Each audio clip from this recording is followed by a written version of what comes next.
Yan, magandang araw sa inyo mga buddy, magandang hapon po. Andito na naman ako sa bukid dito po sa aking sibuyas. Ang petsa po ngayon ay March 1 na mga buddy. At ilang days na nga ba to? 29 plus 14, ayan, 43 days na mga buddy. 43 days, ayan, medyo nabubulol pa ako. Ito na nga po yung itsura ng sibuyas ko. Ay nako, talagang may nauupod po dito mga buddy, oh. Hindi na maiwasan yung uod. Tapos sasabay pa yung presyo na bumababa. Ay sana ay wag naman pong bumabang masyado yung presyo ng sibuyas. Para naman po ay hindi naman po kami malugi at makabayad po kami sa aming mga utang. Maawa naman po kayo. Ang mamahal pa naman po ng mga abono at lason na binibili namin dito, yo. Para lang po mapaganda namin itong sibuyas namin tapos babaratin nyo lang. Wag naman ganon. Nakita nyo naman tong sibuyas ko, oh. Medyo maganda-ganda naman po siya. Dito sa gawin na to meron po akong nakitang medyo nauupod na, oh. Hindi po talaga maiwasan yung uod. Ayun ako naman. Pero hindi naman po sila dumadami ng or-oray la.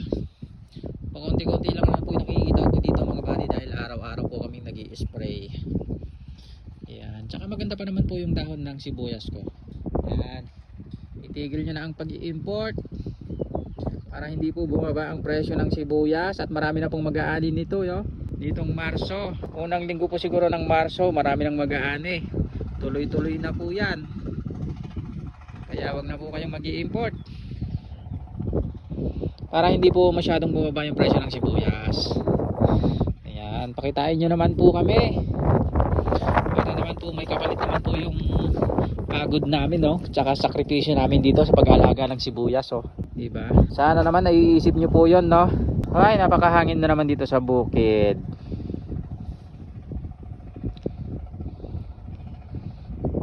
Oh, parang ang ganda ng tanawin dun, ah.